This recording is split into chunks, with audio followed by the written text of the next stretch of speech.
बिस्मिल्लाहिर्रहमानिर्रहीम। अस्सलाम वालेकुम स्टूडेंट्स। आज का लेक्चर जो है वो लास्ट लेक्चर था, उसकी कंटिन्यूएशन में है। आज हम जो रिमेनिंग ऑफ द मीडिएटर्स हैं, इंफ्लेमेटरी मीडिएटर्स, उनको डिस्कस करेंगे। तो सबसे पहले आपके पास जो अब अगर इस लिस्ट को देखें, जिस लिस्ट को देखते हुए हम लास्ट टाइम लेक्चर कर रहे थे, तो कीमोकाइंस तक हम कर चुके थे और ये हमने डिस्कस कर लिया था कि ये तमाम वो केमिकल सब्सटेंसेस हैं जो उस वक्त रिलीज होते हैं जब आपकी क्या कहना चाहिए, इन्फ्लेमेशन का प्रोसेस हो रहा होता है। कीमोकाइंस मेजरली कीमोटैक्सिस और ल्यूकोसाइट एक्टिवेशन में पार्टिसिपेट कर रहे होते हैं। अगर मुझे सही याद है, तो इसके अलावा हमने इसमें ये भी डिस्कस किया था कि कीमोकाइंस कितने टाइप के होते हैं और कहाँ से रिलीज होते हैं और क्या काम करते हैं। और कीमोकाइंस की जैसे हमने बात की थी, अल्फा, बीटा, गामा और CX3C टाइप होती हैं, जो कि डिफरेंट फंक्शंस परफॉर्म करती हैं और डिफरेंट सेल से रिलीज होती हैं। अच्छा, इसके बाद फिर अगर हम दोबारा से वापस अपनी वही पिक्चर के ऊपर जाएं जो हम लास्ट टाइम कर रहे थे, तो वहां से हम ये देख सकते हैं कि प्लेटलेट एक्टिवेटिंग फैक्टर जो है वो हमारा नेक्स्ट इन द लिस्ट है। तो what do you mean by platelet activating factor, वो भी हमें पता होना चाहिए। अच्छा जी, अब हम अगर बात करते हैं प्लेटलेट एक्टिवेटिंग फैक्टर की,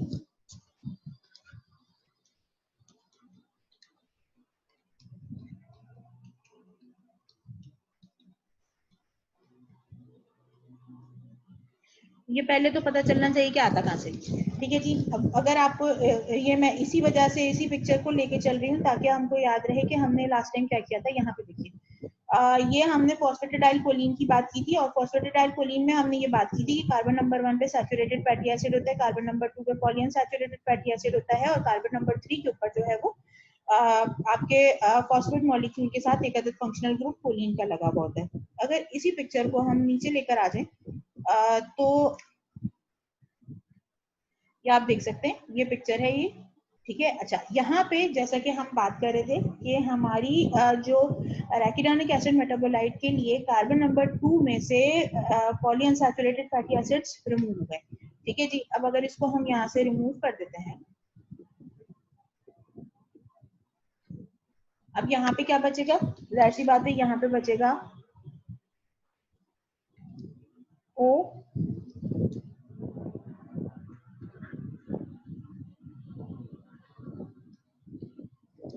ठीक है जी। अब ये जब रिमूवल हो गया पॉलीअनसैचुरेटेड फैटी एसिड का, तो अब कार्बन नंबर 2 के ऊपर जो है ये एक ग्रुप आके अटैच हो गया और ये अब ये जो रिमेनिंग मॉलिक्यूल बचा है पीछे, ठीक है जी, अब ये जो रिमेनिंग मॉलिक्यूल बचा है इसको हम प्लेटलेट एक्टिवेटिंग फैक्टर कहते हैं। ठीक है, यानी कोलिन का जो मॉलिक्यूल है ये plus phosphate and this remaining of the phospholipid. ठीक है जी। अच्छा, कार्बन नंबर 1 की जो लॉन्ग हाइड्रोकार्बन चेन है वो अपनी जगह पे रहती है, कार्बन नंबर 2 के ऊपर शॉर्ट चेन आ जाती है, लॉन्ग चेन रिमूव हो चुकी होती है, क्योंकि थर्ड जो आपके पास जो कार्बन नंबर 3 है उसके मॉलिक्यूल वो जो है वो फॉस्फेटिडाइल कोलिन का मॉलिक्यूल रहता है और अब ये क्या बन जाता है? प्लेटलेट एक्टिवेटिंग फैक्टर बन जाता है। Now this platelet activating factor basically can be release in either large concentration और स्मॉल कॉन्सेंट्रेशन। ठीक है जी। अगर तो ये लार्ज कॉन्सेंट्रेशन में निकल रहा है तो ये क्या कर रहा होता है कि ल्यूकोसाइड एडहेजन इनहेंस कराता है।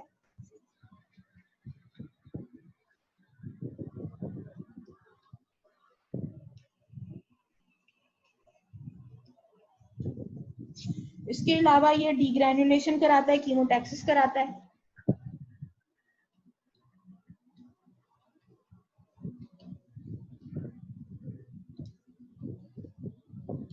कीमोटैक्सिस कराता है और उसके अलावा एंड ऑक्सीडेटिव बर्स्ट में कंट्रीब्यूट करता है।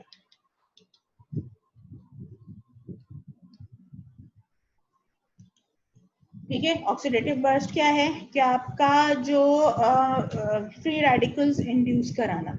ठीक है जी। जो रेस्पिरेटरी बर्स्ट की हमने बात की थी ल्यूकोसाइट्स के अंदर, उसको ऑब्वियसली किसी ना किसी मीडिएटर की जरूरत होती है ताकि वो जो ऑक्सीडेटिव बर्स्ट है या जो रेस्पिरेटरी बर्स्ट है वो हो सके। तो उसके लिए आपके पास जो बहुत स्ट्रॉन्ग कैंडिडेट है जो एज ए मीडिएटर काम कर रहा होता है वो प्लेटलेट एक्टिवेटिंग फैक्टर होता है। ठीक है जी। अगर ये स्मॉल कॉन्सेंट्रेशन में रिलीज होता है, जो कि बिल्कुल इनिशियल स्टेजेस में ये स्मॉल कॉन्सेंट्रेशन में ही रिलीज होता होगा, ऑब्वियसली बात है उस टाइम पे ये क्या कर रहा होता है कि वेजोडाइलेशन इंड्यूस कराता है और वैस्कुलर परमिएबिलिटी इंक्रीज कराता है। Increase vascular permeability and vasodilation. ठीक है जी। इसका इस तरह से यानी क्या हुआ कि इनिशियल, अब इसको अगर सामने रखा जाए तो इसका मतलब क्या हुआ कि जब इनिशियल टाइम होता है इन्फ्लेमेशन का, तो उस टाइम पे जो है स्मॉल कॉन्सेंट्रेशन में प्लेटलेट एक्टिवेटिंग फैक्टर रिलीज हो रहा होता है, क्योंकि जो आपके रेकिडार्निक एसिड मेटाबोलाइट्स है वो स्मॉल कॉन्सेंट्रेशन में बन रहे होते हैं। लेकिन जैसे जैसे आपका जो इन्फ्लेमेटरी प्रोसेस है वो प्रोग्रेस करता जाता है, उसी हिसाब से जैसे नए सेल्स रिक्रूट हो रहे होते हैं, उसी तरह से जो पुराने जो नए सेल्स हैं वो क्या करते हैं और दूसरे सेल्स को, तो इसका मतलब क्या है कि नंबर ऑफ सेल्स जब बढ़ेंगे तो ऑब्वियसली उन सेल्स से प्रोड्यूस होने वाले मीडिएटर्स भी बढ़ते जाएंगे, और जब वो मीडिएटर्स बढ़ेंगे तो ऑब्वियसली उसके नतीजे में मीडिएटर की जो क्वांटिटी है वो बढ़ जाएगी, और उसके नतीजे में जैसे जैसे क्वांटिटी बढ़ती जाएगी मीडिएटर के जो इफेक्ट्स हैं वो इंक्रीज होते चले जाएंगे, और वो फिर जो है थोड़ा सा एडवांस हो जाएंगे और वो उसका जो स्पैन है वो बढ़ना शुरू हो जाएगा। Is that clear? यहाँ तक कोई चीज जो समझ में नहीं आई हो? ऑलराइट, अच्छा अब आगे चलते हैं। अच्छा अब यहाँ पे देख सकते हैं अगर उसी चीज को कंटिन्यू कर रहे हैं तो प्लेटलेट एक्टिवेटिंग फैक्टर जो ल्यूकोसाइट्स और मास्ट सेल्स की रिलीज कराता है, वेजोडाइलेशन कराता है, इंक्रीज वैस्कुलर परमेबिलिटी कराता है यानी इनिशियल स्टेजेस में, फिर ल्यूकोसाइट्स की एडिशन भी कराता है, फिर कीमोटैक्सिस भी कराता है, और एंड में जो डीग्रेनुलेशन और ऑक्सीडेटिव बर्स्ट होता है उसको भी कंट्रीब्यूट करता है उसके अंदर भी। अब आ जाते हैं हम जो बहुत ही इंपॉर्टेंट आपका जो मैकेनिज्म है या जो मीडिएटर है वो है कॉम्प्लीमेंट कैस्केड के जो प्रोटीन्स हैं वो। अच्छा ये जो प्रोटीन्स हैं बेसिकली ये सर्कुलेशन में मौजूद होते हैं इन देयर इनएक्टिव फॉर्म, और उसके बाद जो है ये एक्टिवेट होते हैं by different kind of inflammatory processes. ठीक है जी। अच्छा इसके लिए मैं आपको एक पहले बुक में एक पिक्चर है उसको शेयर करते हैं, अगर उसमें से चीजें समझ नहीं आई तो हम थोड़ा सा आगे चल के इसको आगे और तरीकों से भी देखेंगे। ये वाली पिक्चर है, ये अब आप देख सकते हैं। अच्छा जी, आपके पास कॉम्प्लीमेंट जो कैस्केड है वो बेसिकली स्टार्ट कहाँ से होता है? कॉम्प्लीमेंट 3 प्रोटीन से।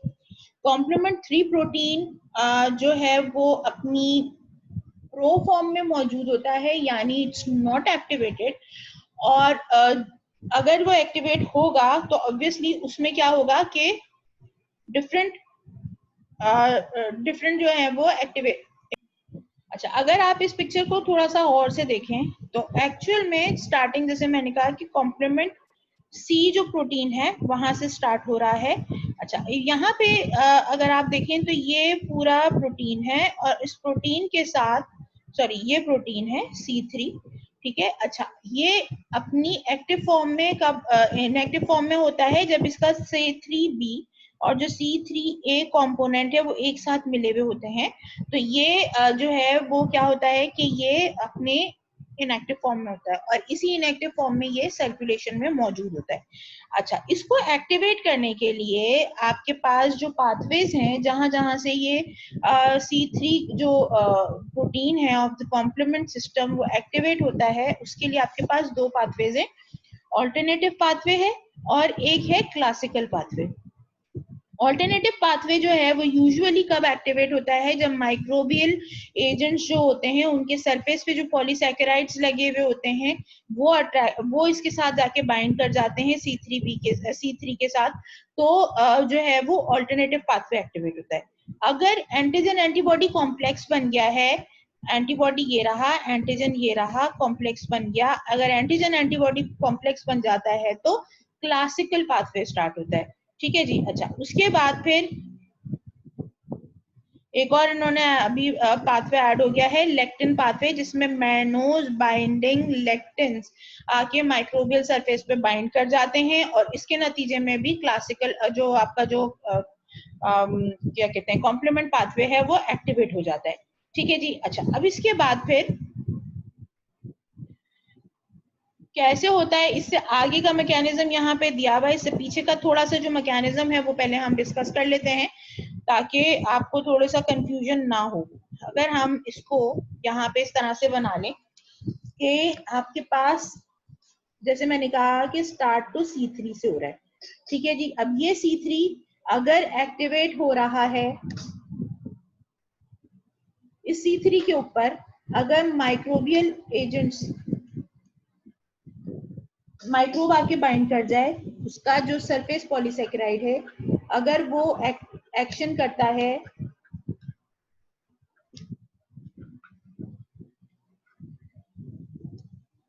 C3 मॉलिक्यूल के साथ,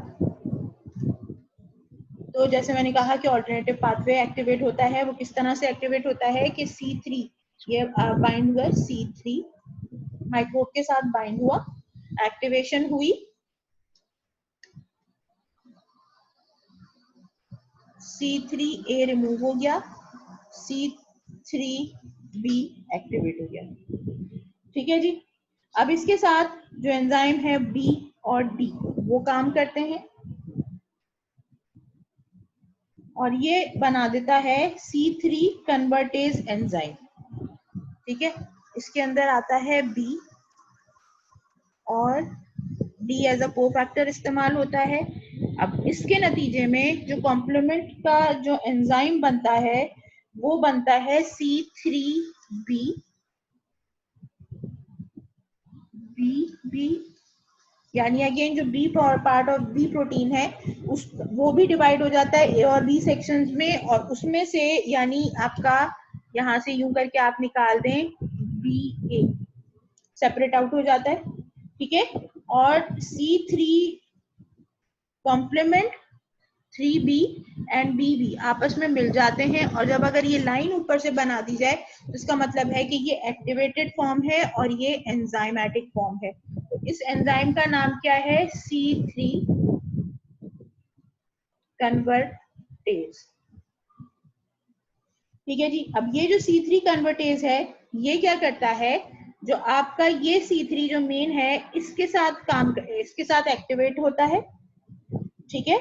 और C3A को सेपरेट करके C3B को बांध कर देता है। अब क्या हो रहा है कि ये जो एंजाइम जो C3 कन्वर्टेज था इसने फिर एक और C3 मॉलिक्यूल को ब्रेक किया, और ब्रेक करने के बाद इसको C3A सेपरेट आउट हो गया, C3B जो है वो सेपरेट होके सेपरेट नहीं हुआ बल्कि वो इस एंजाइम के साथ एड अप हो गया। अब जो नया एंजाइम बना वो कौन सा बन गया? C3B BB जो कि पहले ही था, इसके अंदर मजीद एक और C3B ऐड हो गया, ठीक है जी। अब ये जो एंजाइम है ये क्या कहलाता है? ये कहलाता है C5 कन्वर्टेज। क्या कहलाता है? C5 कन्वर्टेज कहलाता है, ठीक है जी। अब ये C5 कन्वर्टेज ऑब्वियस सी बात है इसका टारगेट आपके पास मालूम हो गया है, क्योंकि ये C5 को कन्वर्ट करने लगा है, तो इसका मतलब क्या हुआ? इसका टारगेट कौन है? C5 protein. ये C5 प्रोटीन को ब्रेक करता है, ठीक है, और अगेन वही C5A निकल जाएगा और C5B सेपरेट हो जाएगा। ये C5B जब सेपरेट हुआ है इसके अंदर all the way down C6, C7, C8 और C9 एडअप होते चले जाते हैं। रिजल्टेंट कॉम्प्लेक्स जो बनता है एंजाइम कॉम्प्लेक्स उसका नाम क्या है? C5B6, 7, 8, 9। ये ब्रेक नहीं होते, एज इट इज पूरे पूरे प्रोटीन्स एडअप हो जाते हैं, ठीक है जी। ये एडअप हो जाते हैं। इस कॉम्प्लेक्स को अब हम क्या कह रहे हैं? जिस तरह से हर एंजाइम कॉम्प्लेक्स का नाम है, जैसे इससे पहले हमने पढ़ा C3BBB जो है वो उसको C3 कन्वर्टेज बोला, फिर इसमें जब एक और 3B मॉलिक्यूल ऐड हो गया तो C5 कन्वर्टेज कहा इसको। अब इसमें जब मजीद अब C5B के अंदर जब मजीद प्रोटीन्स ऐड हुए तो ये जो नया जो कंपोनेंट बना है इसको हम कहते हैं MAC, which is membrane attack complex. नाम से जाहिर है क्या कर रहा होगा, ऑब्वियसली ऑर्गेनिज्म की मेम्ब्रेन को अटैक करेगा ताकि ऑर्गेनिज्म जो है उसकी जो मेम्ब्रेन है उसको वीक किया जा सके और ऑर्गेनिज्म को खत्म किया जा सके। ये ऑल्टरनेटिव पाथवे है जो कि शुरू हुआ था माइक्रोबियल मतलब ऑर्गेनिज्म के सरफेस पॉलीसैकेराइड से। तो ऑब्वियसली जब ये एंजाइम बन जाएगा तो ये इसी ऑर्गेनिज्म के ऊपर जाके बाइंड करेगा इसकी मेम्ब्रेन को, और इससे मिलते जुलते जितने भी ऑर्गेनिजम्स हैं उसके उनकी मेम्ब्रेन को अटैक करेगा। और मेम्ब्रेन को अटैक करने के नतीजे में क्या होगा कि आपको जो है वो ऑर्गेनिज्म से निजात मिल जाएगी और आपका जो इन्फ्लेमेटरी प्रोसेस है वो इसके अगेंस्ट काम करना शुरू कर देगा। अच्छा, अब ये जितने भी जो प्रोटीन्स हैं जो कि सेपरेट हुए, कौन कौन से, अभी वो उसमें बाद में बात करेंगे।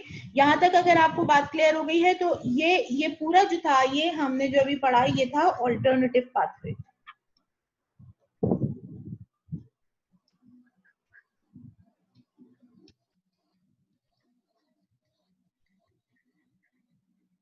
ठीक है, ऑल्टरनेटिव पाथवे था, स्पीड से हुआ, क्यों, इसलिए कि कोई फॉरेन पार्टिकल बॉडी के अंदर एंटर हुआ था, वो डैमेज कॉज कर सकता था, उससे बॉडी को बचाना था, इसलिए शॉर्टकट पाथवे इस्तेमाल किया गया और उसके नतीजे में आपको जो है वो ये मिल गया, क्या कहना चाहिए, आपका मैक कॉम्प्लेक्स मिल गया और ये मैक कॉम्प्लेक्स ने जाके जो है वो ऑर्गेनिज्म को किल कर दिया। अच्छा, जो क्लासिकल पाथवे है वो जैसे कि मैंने आपको पहले बताया कि क्लासिकल पाथवे शुरू होता है by the antigen antibody complex. ठीक है जी, तो अब क्या हुआ कि अगर से फॉर एग्जांपल बॉडी में किसी भी किस्म का वो हुआ है, क्या कहना चाहिए, एलर्जिक रिएक्शन हुआ है, पहले से एंटीजन एंटीबॉडीज मौजूद थे, यानी सेकंड या थर्ड एक्सपोजर है माइक्रो ऑर्गेनिज्म का या किसी भी डिजीज कॉजिंग एजेंट का, तो उसके एंटीजेंस बने हुए होंगे, ऑब्वियसली उसके अगेंस्ट एंटीबॉडीज भी बॉडी में बनी हुई होंगी। तो एंटीजेंस एंटीबॉडीज उन एंटीजेंस के साथ इंटरेक्ट करती हैं और एंटीजन एंटीबॉडी कॉम्प्लेक्स बन जाता है। अब ये एंटीजन एंटीबॉडी कॉम्प्लेक्स क्या करेगा, कौन से प्रोटीन को एक्टिवेट करेगा, C1 को एक्टिवेट करेगा। ठीक है जी, C1 को एक्टिवेट किया इस एंटीजन एंटीबॉडी कॉम्प्लेक्स ने और उसके नतीजे में C1 एक्टिवेट हो गया। ठीक है जी, इन द वे जब ये जो है C1 क्या करेगा, जैसे इसके ऊपर लाइन आई इसका मतलब क्या है कि ये एक एंजाइम में कन्वर्ट हो चुका है, तो ये क्या करेगा, सर्कुलेटरी C2 और C4 को बाइंड करवाएगा।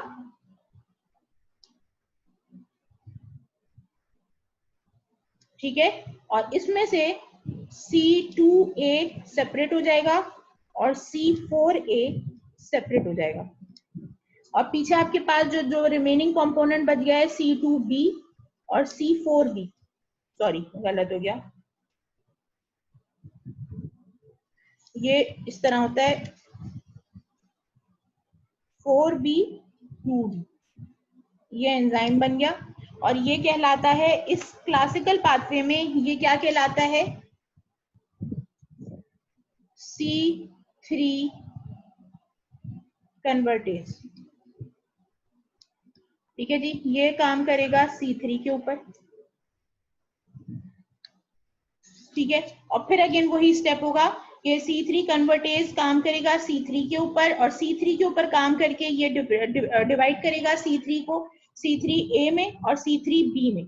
अब ये जो C3B जो है ये क्या होगा, ये जब एक्टिवेट होगा तो ये इसके साथ एंजाइम के साथ बाइंड करेगा और फिर आपको क्या मिलेगा, C4B 2B 3। ठीक है, ये कहलाएगा इस कंडीशन में ये कहलाएगा C5 कन्वर्टेज। ठीक है, वही C5 कन्वर्टेज आके काम करेगा C5 के ऊपर और फिर अगेन C5 को ब्रेक करेगा इनटू C5A C5B और इन द वे 6 7 8 9 इसके अंदर ऐड होंगे।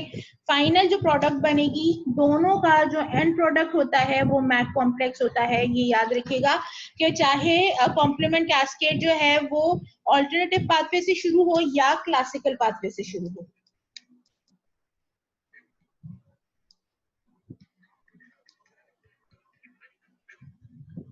ऑल्टरनेटिव पाथवे से शुरू हो या क्लासिकल पाथवे से शुरू हो, दोनों सूटों में एंड रिजल्ट आपको मेम्ब्रेन अटैक कॉम्प्लेक्स मिलेगा। और मेम्ब्रेन अटैक कॉम्प्लेक्स का काम क्या है? मेम्ब्रेन को अटैक करना और ऑर्गेनिज्म से निजात दिलाना। अच्छा, अब यहाँ पे दो तीन बहुत इंपॉर्टेंट चीजें, क्या हम ये नहीं कह रहे कि जो इसके जो जो जो जो broken down products separate out हो रहे हैं वो किसी काम के नहीं है। लाइक आपके पास एक जो कॉम्प्लेक्स सेपरेट आउट हुआ है वो है C4A, ठीक है। फिर आपके पास बहुत ज्यादा मिकदार में C3A सेपरेट हो रहा है। इसके अलावा एक और बहुत ज्यादा जो अमाउंट ऑफ केमिकल निकल के आ रहा है वो C5A निकल के आ रहा है।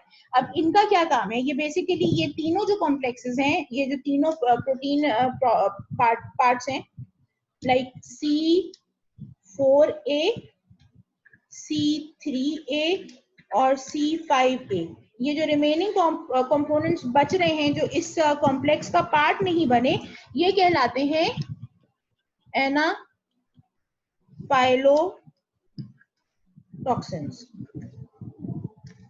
ये क्या कहलाते हैं? एनाफाइलोटॉक्सिन्स कहलाते हैं, ठीक है जी। अच्छा, अब यहाँ पे जो सबसे इंपॉर्टेंट चीज है कि जो सेल लाइसिस बाय मैक, इसमें क्या होता है कि जो ये मेम्ब्रेन अटैक कॉम्प्लेक्स है ये क्या करता है? से फॉर एग्जांपल ऑर्गेनिज्म है, इसके ऊपर ये अटैक करता है और ऑर्गेनिज्म के अंदर एक होल्स बना देता है मेम्ब्रेन अटैक कॉम्प्लेक्स जाके। क्योंकि ये प्रोटीन है, मल्टी प्रोटीन है, तो ये क्या करता है कि अंदर जाके बोर होल्स बनाता है और वो जो है चैनल्स बन जाते हैं और इन चैनल्स के थ्रू जो है वो सेल्यूलर परमेबिलिटी जो है वो इंक्रीज हो जाती है। तो जो क्या कहना चाहिए कि जो इंडिविजुअलिटी है सेल की वो खत्म हो जाती है। हमने जैसे सेल इंजरी में भी पढ़ा था कि अगर किसी भी तरह से सेल मेम्ब्रेन डैमेज हो जाती है तो उसके बाद फिर रिमेनिंग और कोई काम रहता नहीं है मेम्ब्रेन को ठीक करने का, और नेट रिजल्ट क्या निकलता है कि सेल की डेथ होती है। तो ये जो माइक्रो ऑर्गेनिज्म है, जब उसके ऊपर मेम्ब्रेन अटैक कॉम्प्लेक्स काम करता है और उसके अंदर जो है वो बोर होल्स बन जाते हैं और जिनकी वजह से जो सेल्यूलर परमेबिलिटी है वो ऑल्टर हो जाती है, तो नेट रिजल्ट यही निकलता है कि आपका जो ऑर्गेनिज्म है जो आपकी बॉडी में जिसने इन्फेक्शन कॉज किया है वो डाई हो जाता है। So membrane attack complex binds to organism membrane and forms cylindrical transmembrane channels which lead to altered cellular permeability। ठीक है जी, this is what MAC is doing. ठीक है जी। उसके बाद जो एनाफाइलोटॉक्सिन्स हैं, जैसे इनकी बात की हमने, एनाफाइलोटॉक्सिन्स की बात कर रहे हैं हम। एनाफाइलोटॉक्सिन्स क्या कर रहे होते हैं कि ये वैस्कुलर परमेबिलिटी इंक्रीज करते हैं,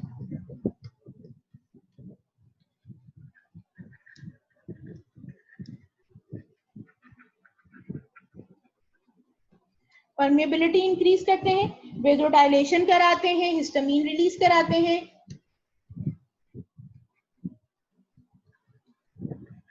डीग्रैन्युलेशन। ठीक है जी। और उसके अलावा in addition to that C5A आपको मैंने बताया भी था कि एक्ट्स एज ऑप्सोनिन। अगर आपको याद हो हमने ये बात की थी कि it acts as opsonins as well. इसके अलावा एक पावरफुल कीमोटैक्टिक एजेंट भी है ये। अब C5A की बात करें, कीमोटैक्सिन, ऑप्सोनिन, और तीसरा काम इसका जो बहुत इंपॉर्टेंट है वो ये है कि ये लाइपोऑक्सीजनेस पाथवे को एक्टिवेट कराता है। That means it is activating the neutrophils for the assault mechanism। कोई चीज जो समझ में नहीं आई, ठीक है, इसको वापस उस पिक्चर पे जाते हैं जो हमने अभी पहले देखी थी।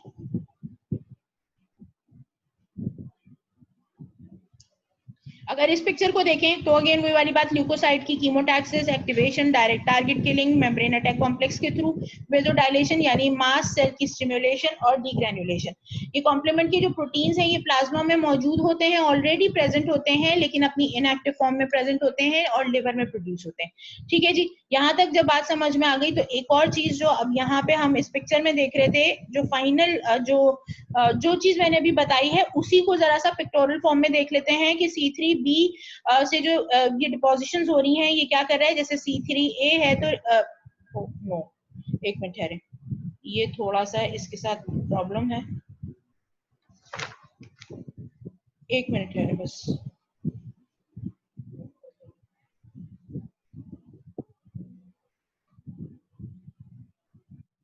ये रहा। अच्छा जी, अब ये देखें जी इफेक्टिव फंक्शंस क्या क्या है। Recruitment and activation of leukocyte, destruction of microbes जो हम बात कर चुके हैं। C3b जो है फागोसाइटोसिस कराती है ऑप्सोनाइजेशन के थ्रू। ठीक है जी, मेम्ब्रेन अटैक कॉम्प्लेक्स से देखें ये चीज बना रहा है फॉर्मेशन। मेम्ब्रेन अटैक कॉम्प्लेक्स जो है ये जो सिलेंडर्स बन रहे हैं ना, जो सिलेंड्रिकल ट्रांसमेम्ब्रेन चैनल्स बन जाते हैं, जिसके नतीजे में माइक्रो ऑर्गेनिजम्स का ये हाल हो जाता है। अगर कोई चीज समझ में नहीं आई यहाँ तक तो आप feel free to ask me. और आज के लिए इतना काफी है। एक या दो चीजें रह गई हैं, इंशाल्लाह उसको अगली जो हमारी जो क्लास होगी उसके अंदर इसको हम कंप्लीट कर लेंगे। Thank you so much. Allah Hafiz.